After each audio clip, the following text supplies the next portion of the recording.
சென்னியப்பன் சின்னப்புத்தூருங்க. இது என்ன காய்னா இது? இது பீக்கங்காய்ங்க. பீக்கங்காய் சார் எவ்வளோ நாளாக இது பண்ணிகிட்டு இருக்கீங்க? இது 2-3 வருஷம் பண்ணிகிட்டு இருக்கிறேங்க. இப்போ நம்ம இது பண்ணது இப்போ ஒரு 6 மாதம் பண்ணிகிட்டு இருக்கிறேங்க. எவ்வளோ நாள் பீக்கங்காயில் எவ்வளோ நாள் உங்களுக்கு அனுபவம் இருக்குது? எவ்வளோ நாளாக போட்டுருக்கீங்க? இது ஃபஸ்ட் டைம் எங்களுக்கு அனுபவம். அவங்க 2வது டைம் இது. 2வது டைம். ஆமாங்க. இதுக்கு எப்படி நான் இது மேலே அந்த இதெல்லாம் போட்டிருக்கீங்களா? ஆமாங்க. இது பந்தல் தான், ஃபுல்லாகவே பந்தல் தேனுங்க. ஃபுல்லாகவே பந்தல் தேனுங்க.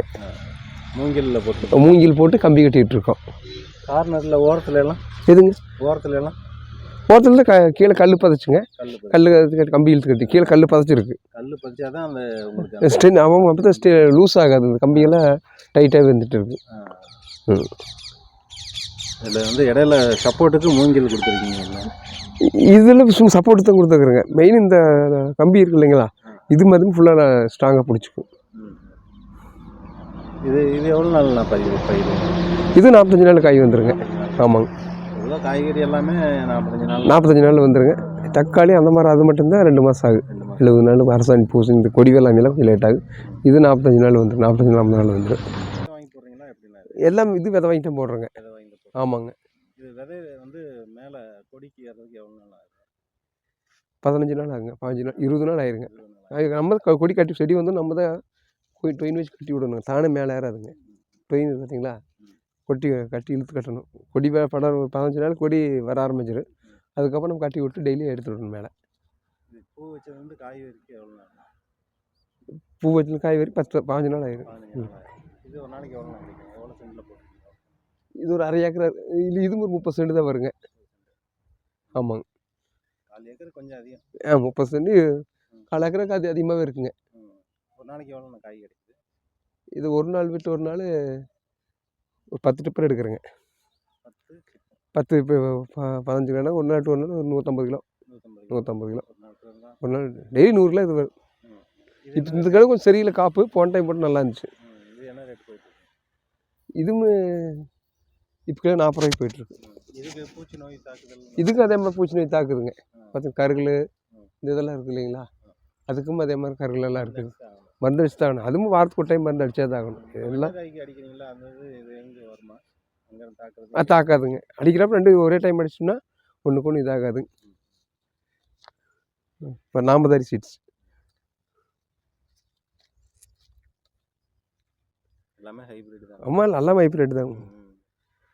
அப்புறம் பாவை விஎன்ஆர் பாவை இருந்தாலும் சரி, பாவை போட்டிருக்கோம். குழந்தைங்க வந்து ரொம்ப ரசித்து சாப்பிட்றாங்க. ஆமாங்க. அது வந்து பார்த்தீங்கன்னா அந்த பிச்சு நம்ம சாப்பிடும்போது கடைசியாக அந்த இதை வந்து எண்டில் வந்து அந்த அது என்னென்ன சொல்லுவாங்க, காம்பு அது சாப்பிடும்போது ரொம்ப டேஸ்ட்டாக இருக்குது. அதான் நாட்டுக்காய்க்கும் இது ஹைப்ரிட்டுக்கும் என்ன வித்தியாசம்? இதில் விட கொஞ்சம் காய் இதாக இருக்குங்க, கொஞ்சம் இதாக இருக்குது. அது கொஞ்சம் ரஃப்பாக இருக்குது நாட்டுக்காய். ஆமாம் கொஞ்சம் ரஃப்பாக இருக்குது. ஆமாம். இது முத்துனாலுமே பிஞ்சு மாதிரியே தான் இருக்குங்க.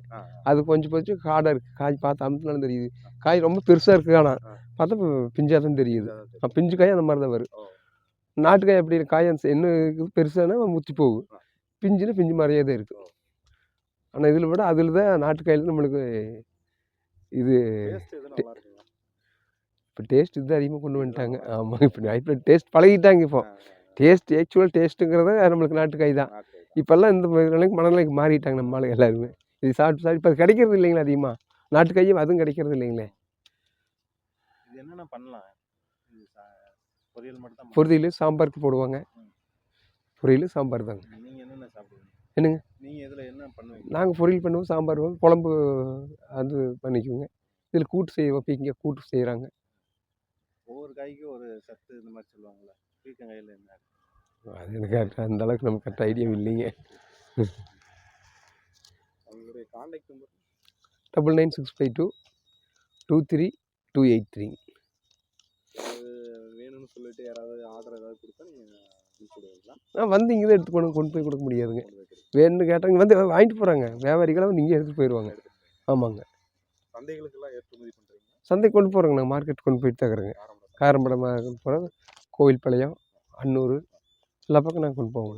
ஆமாங்க. இப்போ இதுக்கு மருந்து இதெல்லாம் எப்படி? இது வாரத்துக்கு ஒரு டைம் தான் மருந்து அடிக்கணும். அதே மாதிரி வெண்டை செடிக்கு என்ன பண்ணால் அதே மாதிரி இதுக்கும் இதுக்கும் களை எடுக்கணும். களை எடுக்கணுங்க, மருந்து அடிக்கணும். இதுக்கு எவ்வளோ இடைவெளியில் போடுறீங்க? என்னங்க இது 6 அடி கேப்புங்க, 2 அடிக்கு ஒரு விதை. 2 அடிக்கு அகலம் 6 அடி, இல்லை 2 அடிக்கு ஒரு விதை நட்டணும்னா 2-2.5 அடி வரைக்கும் நட்டலாங்க. இதுக்கு வேலை ஜாஸ்தி தான் இல்லையா? கொடி ஏற்றி விடுறதுலேருந்து. ஆமாங்க, வேலை ஜாஸ்தி. இதுக்குள்ளேயே ஒரு ஆள் இருந்துட்டு இருக்கணும்.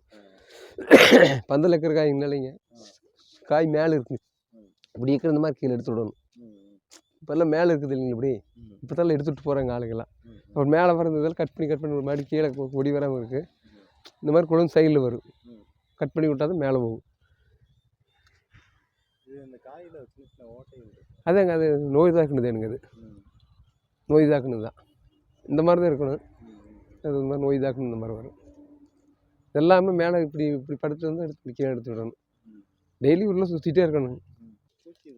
இதில் பூச்சி வருங்க, பண்டு வருங்க, இதில் சாம்பல் நோயை தாக்குங்க.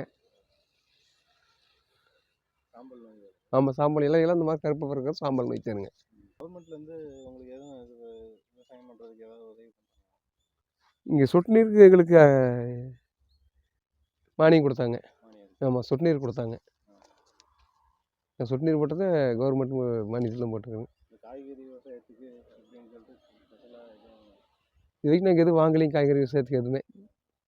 கவர்மெண்ட்லேருந்து விதையெல்லாம் கொடுக்குறாங்களாமாங்க, அது நம்ம டைரெக்டாக போனால் தான் தெரியும். அக்ரிங்க வந்து அதிகமாக வந்து பார்க்குறது இல்லைங்க, யூனியன்லேருந்து அது பார்த்து. வந்து இப்போ கவர்மெண்ட்டில் என்னென்ன இருக்குன்றதை தெரிஞ்சு வச்சுக்கிறதே இல்லை இல்லையா? ஆமாங்க, வேளாண்மை துறைக்கு போய் என்ன இந்த மாதிரி பண்ணுறோம், உங்களுக்கு ஏதாவது இருக்குதா என்ன இதுன்னு கேட்குறதுலாம் இல்லை. ஆமாங்க, அது போகிறக்கே நம்மளுக்கு கொஞ்சம் டைம் இல்லையா? டைம் இல்லைங்க. போயிருக்கீங்களா இது வரைக்கும்? போனது இல்லையா? இல்லை, போயிருக்கிறேங்க. இப்போ சொட்டு நீருக்கெல்லாம் மானியத்துக்கெல்லாம் போய்க்கிறோம் இல்லைங்க. விதையெல்லாம் கொடுக்குறாங்க. அது கொடுக்குறாங்க. என்னதான் விதை கொடுத்தாலும் அவங்க கொடுக்குற விதைக்கு இதுக்கு இந்த விதைக்கு செட் ஆகுறது இல்லைங்க. காப்பு அந்தளவுக்கு வெண்டை விதையெல்லாம் கொடுத்தாங்க, நெட்டுனுங்க, அது அந்தளவுக்கு சரியில்லைங்க. அது என்ன காரணம் தெரியலைங்க. அது நம்மளால அதை கரெக்டாக பண்ண முடியறது இல்லையா, இல்லை அவங்க கொடுக்குற இது இல்லை. இந்த விதை செட் ஆனதுக்கப்புறம் அந்த விதை இதாகிறது இல்லைங்க. இப்போ இதுக்கு நீங்கள் மூலதனம் எவ்வளோ போட்டிருக்கீங்க, அதுக்கான வருமானம் உங்களுக்கு கரெக்டாக வந்துருச்சா? எதுங்க? இப்போ இந்த விவசாயத்துக்கு சரிங்க, பீக்கங்காய்க்கே பார்த்தீங்கன்னா நீங்கள் விதை வாங்குறதுலேருந்து இப்போ தண்ணி பாய்ச்சறதுலேருந்து ஆளுகளுக்கு கூலி கொடுத்து எல்லாம் செட் பண்ணுறதுக்கு உங்களுக்கு நீங்கள் செலவு போக உங்களுக்கு வருமானம் ஜாஸ்தியாக இருக்குதா எப்படி? இது முடிஞ்சால் தான் தெரியுங்க, வந்துட்டு இருக்குதுங்க. இப்போதைக்கு அதுக்கு சரியாக வந்துட்டு இருக்குது. சரியாக இருக்குது. ஆமாம், இந்த வருஷம் கொஞ்சம் இப்போது காப்பு சரியில்லைங்க. போன டைம் பரவாயில்ல, போன டைம் போன்றது ஓரளவுக்கு நல்லா வந்துருந்துச்சு. இந்த டைம் கொஞ்சம் அது கிளைமேட்டுக்கு இதாக தான் இருக்குங்க. எல்லா டைமும் கிடைக்கும்னு சொல்ல முடியாது, ஒரு சில டைம் கிடைக்கும் நல்லா, ஒரு சில டைமு போட்ட காசு வரதான் கொஞ்சம் சிரமமாக தான் இருக்குது. பந்தல் போடுறதுக்கு எவ்வளோ? இதுக்கு டோட்டலாக போடுற 2 லட்சம் ரூபா வச்சுங்க. ஒரு டைம் போட்டோன்னா அடுத்தடுத்து இது பண்ணிக்கலாம். ஆமாங்க, ஆமாங்க, 2-3 லட்சம் ரூபா கடைசி மாதிரி ஆக்ஷன் கம்மி பண்ணுறது 3 லட்சம் ரூபா ஆயிடுச்சு எங்களுக்கு. இதுக்கு 3 ரூபா வந்துடுச்சுங்க, ஒரு ஏக்கருக்கு 3 லட்சம் ரூபா. மூங்கில் எத்தனை நட்டுருக்கீங்க? 10க்கு 15 அடி இருக்குமா? 5 அடிக்கு ஒரு மூங்கலுங்க. ஆமாங்க. எவ்வளோ மூங்கில் வாங்குவீங்க? அது மொத்தமாக ஒரு 1000 மூங்கில் மேலே வாங்கணுங்க. அதெல்லாம் ப்ராப்பராக பண்ணால் தான் அந்த மாதிரி. ஆமாங்க, ப்ராப்பராக பண்ணால் நீண்ட நாள் காய்க்குங்க. சும்மா பேருக்கு பண்ணால் ஓரளவுக்கு தான், அந்த மாதிரி தான் காய்க்கும். என்ன இது ஒரு டைம் பண்ணிட்டோம்னா நம்ம ஒரு 4-5 வருஷத்துக்கு. ஒரு தடவை பந்தல் போட்டால் எவ்வளோ நாள் வரைக்கும் கரெக்டாக பராமரித்து 10 வருஷம் 5 வருஷம் கூட இருக்குதுங்கிறாங்க. நம்ம மெயின்டைன் பண்ணுறத பொறுத்துங்க. கரெக்டாக அது கம்பியெல்லாம் லூஸ் ஆகாமல் மறுபடியும் குச்சியெல்லாம் இதாகாமல் பார்த்துட்டோம்னா 5 வருஷம் வரைக்கும். நாங்கள் இப்போ போட்டு 2 வருஷம் தான் ஆச்சுங்க, 1.5 வருஷம் தான் ஆச்சு. இப்போ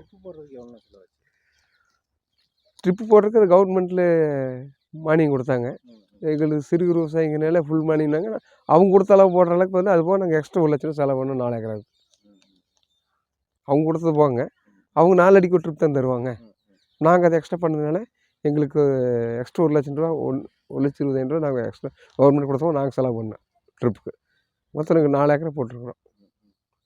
இப்போ இது பாதுகாப்புலாம் எப்படி? சுற்றி வேலி இருக்கணுமா இல்லை ஓப்பன்லேயே போட்டுக்கலாமா? இப்போ பண்ணி ஜாஸ்தி ஆகிடுச்சுங்களே, அதை மற்றபடியெல்லாம் ஒன்றும் பிரச்சனை இல்லைங்க. பாதுகாப்புங்கிறது பண்ணிக்கு தான், பண்ணி தான், காட்டு பண்ணி தான் அதிகங்க. அது எல்லாமே பண்ணிக்கிடுவாருங்க. அதுலேயுமே இந்த ஃபோன் டைம் வாழை போட்டில் ஏகப்பட்ட வாழை போயிடுச்சு. செடி எல்லாத்தையுமே எல்லாமே வச்சுருங்க. இப்போ இது ஒரு நாள் இல்லை மறுபடியும் வர ஆரம்பிச்சிடுச்சாம்மா. பனி தொந்தரவு மட்டும்தான் எங்களுக்கு பிரச்சனை. வேறு எந்த தொந்தரவும் மற்ற மான் அந்த மாதிரிலாம் இங்கே எதுவும் இல்லைங்களே. மழை வந்து ரொம்ப தூரத்தில் இருந்தாலும் அங்கேருந்து வந்துடுது இல்லை என்னங்க பண்ணி இங்கே மலைக்கு போகிறது இல்லைங்க. பண்ணி இங்கே தங்கி வந்து ஒரு 4-5 பண்ணி வந்து அப்படியே பெருத்துருச்சுங்க. இப்போ ஆமாம் டோட்டலாக பார்த்து இப்போ மலையில் பண்ணி இல்லைங்க. இந்த ஏரியாவில் தான் ஒரு விவசாயம் தான் பண்ணி அதிகமாக இருக்குதுங்க. எங்கே அந்த மாதிரி புதராக்கிற பக்கம் தங்கி இருக்குது. அதை தான் பிடிக்கிறதுக்கு ஏதாவது கவர்மெண்ட் ஸ்டெப் எடுத்தாங்கன்னா விவசாயத்துக்கு கொஞ்சம் பிரச்சனை இல்லாமல் இருக்குது. பண்ணி இது எப்போ என்ன நடக்கும் தெரியாது. திடீர்னு பார்த்து நாளை கால் 10 வாழை காணாமல் போனாலும் போகலாம். சரிங்க சரிங்க சார் சரிங்க.